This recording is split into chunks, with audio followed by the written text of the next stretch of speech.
Welcome back. तो आज हम पढ़ेंगे फाइनेंस अकाउंट असिस्टेंट का जो एग्ज़ाम हमारा आ रहा है उसके अकाउंटेंसी सिलेबस हम पढ़ेंगे। आज हम उसके कुछ बेसिक डेफिनेशंस वगैरह पढ़ेंगे स्टार्ट के लिए, देन हम आस्ते आस्ते उसका फुल सिलेबस कवर करेंगे।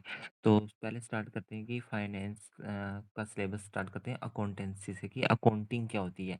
बेसिकली अकाउंटिंग होती है कि हम process of recording, classifying and summarising financial transactions. Transaction का मतलब होता है कि लेन देन, आपने पैसे का लेन देन को हम बोलेंगे ट्रांजैक्शन। अब बोलते हैं कि अकाउंटिंग क्या होती है। अब किसी चीज़ को हम रिकॉर्ड करें, फिर क्लासीफाई करें, फिर उसको समराइज करें। मतलब आप एग्जांपल ले लो कि हमारे पास एक गुल्लक जो होती है ना बचपन में पैसों की, तो उसमें हम पैसे डाल रहे हैं, ठेले भी डाल रहे हैं, जो दूसरे के पेपर वाले भी डाल रहे हैं, सब डाल रहे हैं। तो लास्ट में जब हम निकाल मतलब उसमें हम रिकॉर्ड कर रहे हैं पैसे। जब हम निकालेंगे उसको क्लासीफाई करेंगे, 5 वाले अलग करेंगे, 10 वाले अलग करेंगे, तो ऐसे उसको अलग अलग करेंगे, वो हो गया क्लासीफाई। देन हम उसको समराइज करेंगे कि 5 वाले इतने, 10 वाले इतने, तो टोटल कितना, उस चीज़ को हम बोलते हैं अकाउंटिंग क्या होती है। उसके बाद टर्म आएंगे आपके पास। अकाउंट्स कितने टाइप के होते हैं? 3 टाइप के होते हैं। एक होता है पर्सनल, रियल, नॉमिनल। इन तीनों को हम डिटेल में पढ़ेंगे नेक्स्ट लेक्चर में। लेकिन अभी फ़िलहाल आपको इतना याद रखना है कि 3 टाइप के अकाउंट होते हैं, पर्सनल, रियल, नॉमिनल। उसके बाद तो होता है अकाउंटिंग इक्वेशन। जैसे ये एक अकाउंटिंग इक्वेशन आई थी लास्ट ईयर, एग्ज़ाम में भी आई थी, लास्ट से लास्ट ईयर हुआ था शायद फाइनेंस का। उसमें आया था asset equal to capital plus liabilities. अब एसेट क्या होता है, कैपिटल क्या होता है, लाइबिलिटीज, ये भी हम डिटेल में पढ़ेंगे नेक्स्ट लेक्चर्स में। फिलहाल आप एसेट समझ लो कि आपके पास पूरी कितनी जमा पूंजी है, उसको हम बोलेंगे एसेट्स। उसमें कैपिटल क्या है, लाइबिलिटीज़ की आपके उधार कितने आगे पीछे कितना गया हुआ है, उस चीज़ को बोलते हैं लाइबिलिटीज़। फिलहाल आप ये समझ लो कि आपके पास जितना भी जमा पूंजी है उसको बोलते हैं एसेट्स। देन उसके बाद कुछ गोल्डन रूल्स होते हैं अकाउंटेंसी में, जैसे वो आपको याद रखना है। जैसे पहला आ गया अकाउंट्स में, पर्सनल अकाउंट में आएगा। इसमें क्या होता है, debit the receiver, credit the giver. इसको हम नेक्स्ट स्लाइड में पढ़ेंगे डिटेल से। नेक्स्ट है रियल। रियल अकाउंट में होता है debit what comes in, credit what goes out. Nominal में होता है debit all expenses and losses, credit all incomes and gains. उसके बाद एक टर्म होती है जर्नल। जर्नल क्या होता है, जो फर्स्ट एंट्री हम डालते हैं ना, किसी भी चीज़, कोई चीज़ हम खरीदते हैं या कोई चीज़ हम बेचते हैं, तो वो हम फर्स्ट बुक होती है जर्नल, वो हम उस जर्नल में लिखते हैं। उसके बाद आती है लेजर। लेजर बुक होती है जो प्रिंसिपल बुक ऑफ अकाउंट्स। इसमें हम क्या करते हैं, जर्नल से जो उठाते हैं फिर अलग अलग डालते हैं कि ये हमने सेल किया, ये परचेज़ किया, वो अलग अलग खानों में हम डालते हैं। वो बुक जो होती है फेयर बुक होती है, वो होती है laser.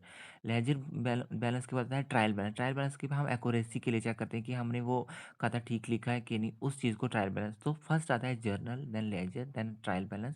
Trial balance is statement prepare to check arithmetical accuracy के लिए कि हमने खाता ठीक लिखा कि नहीं। उसके बाद है,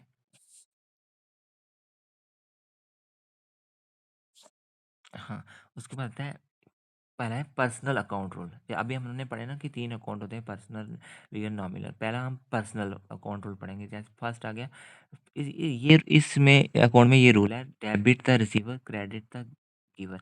मतलब जो पैसा रिसीव करेगा उसको बोलेंगे डेबिट, जो पैसा देगा उसको हम बोलेंगे क्रेडिट। जैसे आपने देखा ही होगा कि जब पैसा हमारा बैंक से कटता है तो क्या आता है, डेबिट। जब मतलब हमारे हम एटीएम से निकालते हैं, हमारे हाथ में आता है, तो हम मतलब अकाउंट से हमारे हाथ में पैसा आएगा, एटीएम से निकालेंगे तो बैंक से मैसेज आएगा डेबिट, मतलब हमारे हाथ में आया है पैसा, डेबिट। जब हम पैसा जमा कराते हैं तो क्रेडिट का आता है, मतलब हम उसमें बैंक में दे रहे हैं, पैसा दे रहे हैं, तो का आएगा क्या, क्रेडिट।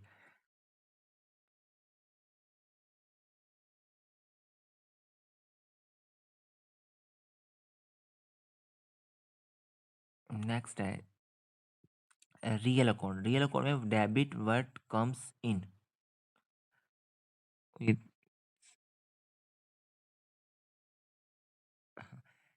रियल अकाउंट रूल है debit what comes in, credit what goes out. इसमें क्या है, डेबिट जो चीज़ अंदर आए, मतलब वो डेबिट, जो चीज़ जाए वो हो गया क्रेडिट।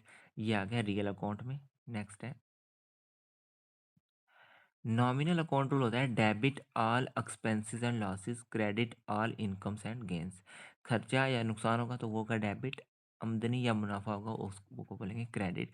ये आएगा नॉमिनल अकाउंट के रूल। तो आज के लिए इतना ही। नेक्स्ट लेक्चर में हम बाकी इसके स्टेटमेंट्स प्रॉपर सिलेबस वाइज जाएंगे कि क्या क्या पूरा सिलेबस हम कवर करेंगे, अकाउंटेंसी का पूरी टर्म्स हम अच्छे से पढ़ेंगे। Thank you so much for watching.